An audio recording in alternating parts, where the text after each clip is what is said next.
Ngaphinde ngabuya, sanibonani bafundi, ninjani? Ngethemba niyaphila.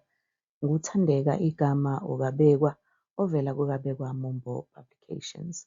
Umsebenzi uyaqhubeka. The struggle continua. Okay. Sisaqhubeka-ke nokuhluza imisebenzi yethu yokuhluza indaba esihloko sithi elokufa alitsheli, indaba ebhalwe nguMandla Ndlovu. Khumbula-ke ukuthi lo msebenzi umsebenzi ohambisana noma ohlobene nabafundi abenza isiZulu ulimi lokuqala lokwengeza. So this is for first additional language students. Isihloko-ke sendaba yethu sithi elokufa alitsheli. Namhlanje-ke ukuhluza kwethu sizobheka isizinda. So sizohluza isizinda ngaphansi kwesahluko sokuqala. So we'll focus on analyzing the setting in chapter 1. So basically this is chapter 1 setting analysis. Ngaphandle-ke kokuchitha isikhathi without wasting time, ngizokhumbula-ke ukuthi in our previous lessons we covered isihloko and then we looked at isingeniso, which is the introduction of the story. Saphinde sabheka abalingiswa, which are the characters that are found in the story. Hence we are at the beginning of the story, sahluko sokuqala. We then unpacked udweshu, the different types of udweshu. Sasuka kudweshu sase siyobheka isisusa, the cause, the reason for udweshu, and then we looked at izigameko, the incidents that led to these conflicts. And then njengamanje-ke sizobheka isizinda. Isizinda is the setting. Sengiphinde-ke ngathi ukwengeza ngezindikimba esizithola kwisahluko sokuqala. So emva kwalesi sifundo sizothola isifundo-ke ngezindikimba. So we're not summarizing the book because I believe you have sufficient resources. You have your study guides and zimbalo.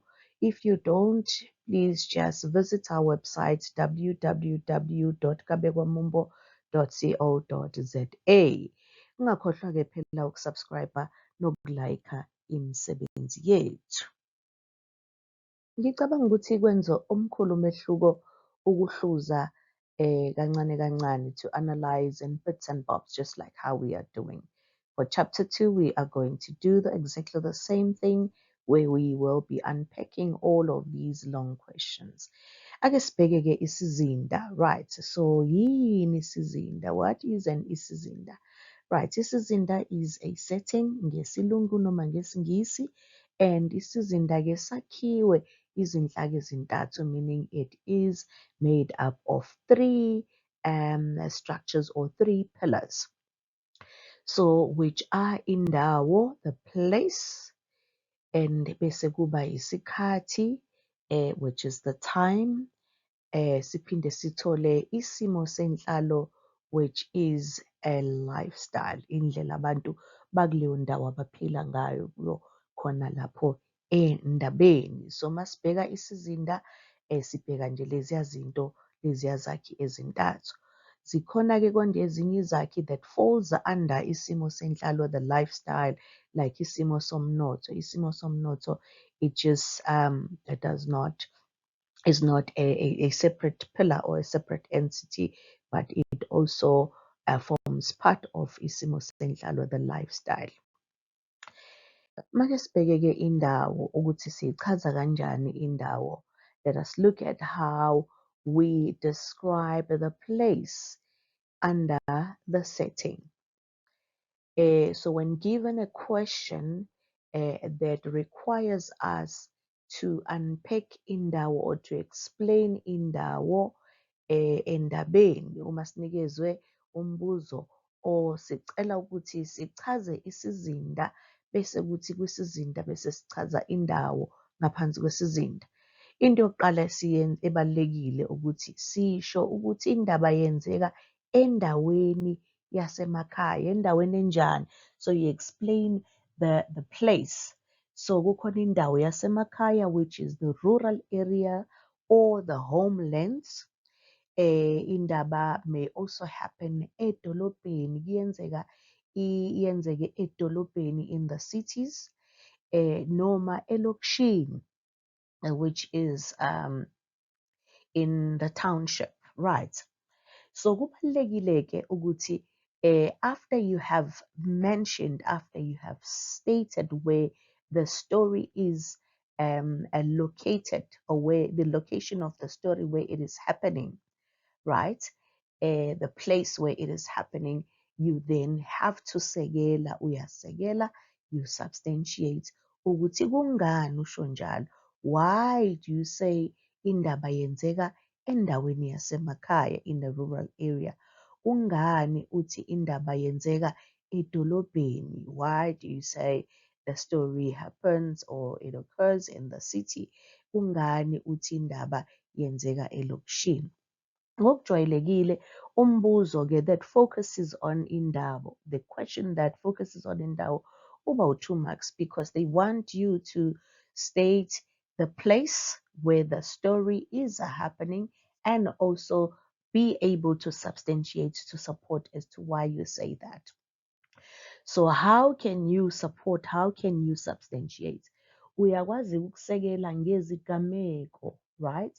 So you may use incident that happens in the story to support that it's in the cities or in the homelands or in the township. Noma-ke ngendlela yokuziphatha kwabantu, how people conduct themselves. You can also look at izinto ezingaba yingqalasizinda. You can also look at ingqalasizinda is the infrastructure. Like for an example, you know, how houses are built, how close to each other the houses are, the streets, the cars, maybe even technology, you know, that is used. Okay, so it can tell you ukuthi whether indawo yasemakhaya noma indawo yasedolobheni. Ungaliveza-ke negama lendawo. I have seen lately that a lot of students, when they are asked to feedback on indawo under isizinda, they would want to you know, mention the name of the place. Like for an example, lendaba yenzeke Wembesi. So it is okay, but it's also important to state the type of indawo Wembesi is. So that's what we look for. Kahle kahle ileyo nto esiyibhekayo kakhulu ukuthi-ke indaba yenzeka kuyiphi indawo, not the actual area, the name of the place. But abanye abantwana-ke bayakwenza lokho-ke. So but in the future, make sure that you state whether it's a place in the homelands, it's in the city. Yes, you may add you know, by saying the name of that actual area or of that place. Kusazwakala, all right. So, but you can do that. Ukucacisa uhlobo lwendawo. Okay. So, lendawo dabage in particular, the story that we are working on, elokufa alitsheli, lenzeka endaweni yaselokishini. Elokishini is the township. Igama elokishini comes from the word location. All right. So Elokishini is the hood, Elokishini is the kasi, Elokishini is the township. And this is the name of the township, Ewembesi. So Ewembesi is very close to these other two areas. Kukhona indawo ebizwa ngeGood Home. You will remember ukuthi Good Home from Ewembesi, Uvela had to catch a taxi to get to his sister's house. And then kukhona futhi indawo ebizwa ngokuthi indawo yaseNtabamhlophe, also within the same area. So zonke lezi indawo, they are within the same vicinity, kind of. Right. So I think this is a beautiful illustration, you know, that shows you the different words that may be found elokishini. Angiyazi indaba yaseNtabamhlophe.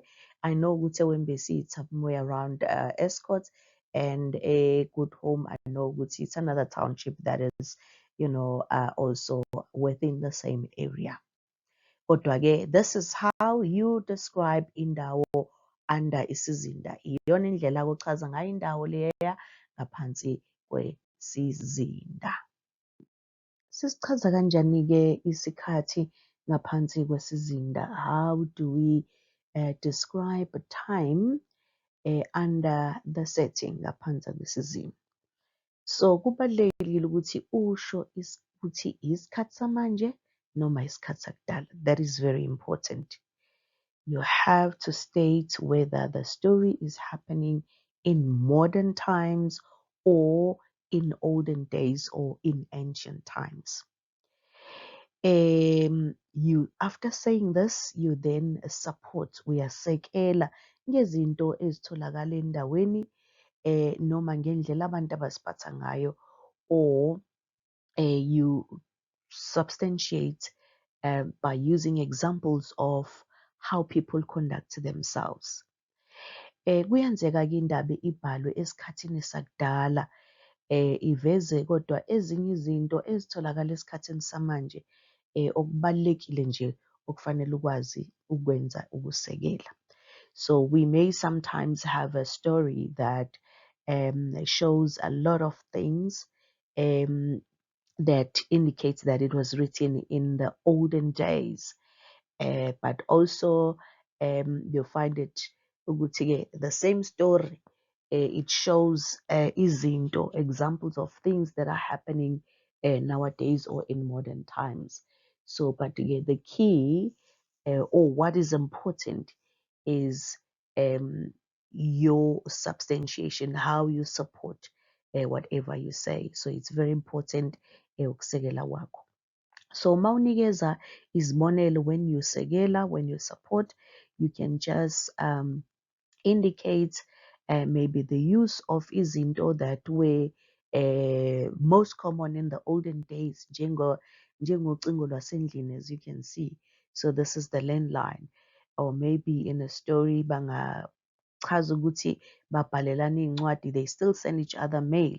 So you can use that as an example and use it to support whether you think the story is happening in the modern times or in the olden days. Ungabala hlawumbe in a story if there's a use of ama-Uber. Siyazi ukuthi ama-Uber izinto ezifike manje, ezifike nesikhathi samanje. Amabhanoyi noma bekhona kudala, even though we had them kudala, but asesetshenziswa kakhulu namanje. Omakhalekhukhwini, i-Wi-Fi, iy'nkundla zokuxhumana, njalo njalo. So you can use anything that indicates modern times as well as the olden days as your way of supporting isikhathi in isizinda. Kule ndaba-ke in particular, because after we have explained, kubalulekile ukuthi sithi draw from the story that we are analyzing. So endabeni kavela noma endabeni ethi elokufa litsheli, singathi le ndaba yenzeke ngasiphi isikhathi. So ngoba siyabona ukuthi khona amatekisi, we see them now, iy'nkinga zabafundi abahluphayo esikoleni, or maybe asebefunda abanemalungelo and stuff like that. It's something that we see now in modern times. But kulesi sahluko sokuqala, in the first chapter, right, uMahlase usashaya uvela, right? Siyazi ukuthi corporal punishment, we know that as parents, the laws of the country does not allow us to punish our children by beating them. But in the olden days, that used to happen. So ungakwazi ukukubalula lokho, you can say something like that and then support ukuthi because of indlela umzali ashaya ngayo and there are no repercussions. Useyishayile ingane, akekho umuntu owenza noma ngabe yini. So you can say isikhathi sakudala, all right? Or even find mhlawumbe ukusetshenziswa kwethekisi, uvela esuka kubo ehamba eya emzini kadadewabo, Good Home, noma eyowa kumngani wakhe uBhiza wagibela itekisi. So you can use that to support and say isikhathi samanje, because abantu they go on taxis when they going to places ezisemaduzane and endaweni ezikude futhi, right? So, but basically, that is how you can actually support your reasoning behind isikhathi ngezinto that is tangible. Use izinto ezibonakalayo neziphathekayo and that relates to isikhathi samanje noma isikhathi sakudala. Isimo senhlalo is the lifestyle, indlela abantu abaphilisana ngayo, how people live with each other. All right. So last sikhuluma ngemphakathi, we can talk about the communities, and in this story in particular, kukhona omakhelwane. So omakhelwane abaphatheki kahle ngenxa yesenzo sikaVela. So uVela uyantshontsha. So there's an element of ubugebengu obukhona endaweni which uVela is also involved in, ngoba untshontsha iy'cathulo zabantu, untshontsha amasondo nani nani nani nani. But sithola ukuthi uMahlase, uma ngabe uvele senze zonke lezi zinto, so he is a father, he goes and he just sort things out on his behalf, because they are trying to be nice to the neighbors, komakhelwane, ngoba bayakuthanda ukuhlalisana ngokuthula nomakhelwane. They love to live peacefully or in harmony with their neighbors. So ungaphawula-ke ngezinto ezifana nokuhloniphana, so you can comment about things such as respect and go and draw an incident from the story that indicates or that portrays inhlonipho noma ukuhloniphana, people respecting one another. You may talk about ukuhambelana as well, abantu basendaweni. Ungakhuluma futhi nangokusekelana, supporting one another, kwemphakathi, the societies, uma kunezinkinga, when there are issues, ukwanda kobugebengu, where there is an escalation of a crime rate, isimo somnotho, which is the economy, nomthelela waso kubantu and its impact to the society or to the people. So those are the things that you can talk about in relation to that particular story. Kwisahluko sokuqala-ke sibonile ukuthi uMahlase umuntu othanda ukuphilisana kahle nomakhelwane bakhe. Uyathanda ukuhlala in harmony, uyathanda ukuhlala in peace. But uVela is making it hard for him ukuthi ahlale kahle nomakhelwane wabo, ukwenza kube nzima lokho. Ugcine sekhokha, he ends up paying for the stuff that is stolen by indodana yakhe, esingene kubugebengu. Siyayibona leyo into. Siphinda sothola esinye isigebengu esiwuBhiza. Siyeza ukuthi uBhiza ubukeka unanamathathu, uyaziwa endaweni ukuthi uyisigebengu, uyabona. Nanokuthi uVela ubona kungcono ukuhamba ayotshela isigebengu, which is an indication ukuthi kule ndawo abantu bahlushwa ubugebengu, that people are struggling with criminals. All right. So ukwazi ukubeka kanjalo isimo senhlalo. Nakhona-ke usually in an exam kuba 2 marks, so where you have to state the manner in which people live in that area, and also be able to support using the incidents or whatever is happening in the story. Ukhumbule-ke ukusubscribe to our YouTube channel, and also encourage your friends to subscribe and to like our content, so that we can be encouraged to just bring you more and more and more, and be able to reach out to as many students as we possibly can. Uma ufuna iy'nsiza zembhalo, where there's thorough analysis, there's also activities kule ndaba, and also the short stories, as well as the poems. Sivakashele, come visit us and place your order kwi-website yethu ethi www.kabekabombo.co.za. Ake sibheke-ke imibuzo ivame ukubuzwa kanjani. So you can just find any previous question paper. Kuyaye kuthiwe-ke chaza isizinda, explain the settings sendaba, ubhekise kulokhu, and focus on this. Then they will say isikhathi, mhlambe they will give you mark allocation of 2 marks. So if the mark allocation is 2 marks, you just have to state ukuthi isikhathi samanje noma isikhathi sakudala, and then support why you say that as per the story.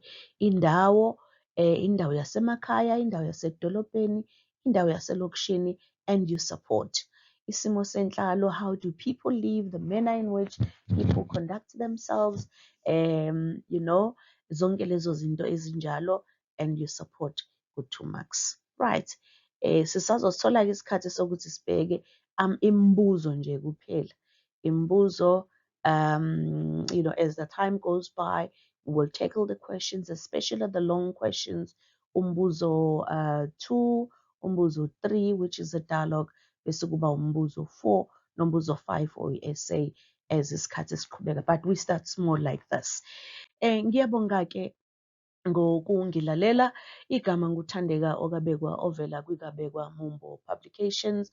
Ngiyabonga-ke, ngithemba ukuthi kukhona okubili okuthathu okuzuzile from le lesson. I hope that you learned a thing or two on this lesson. Don't forget to subscribe and like so that we can bring you more and more of these lessons. Nisale kahle.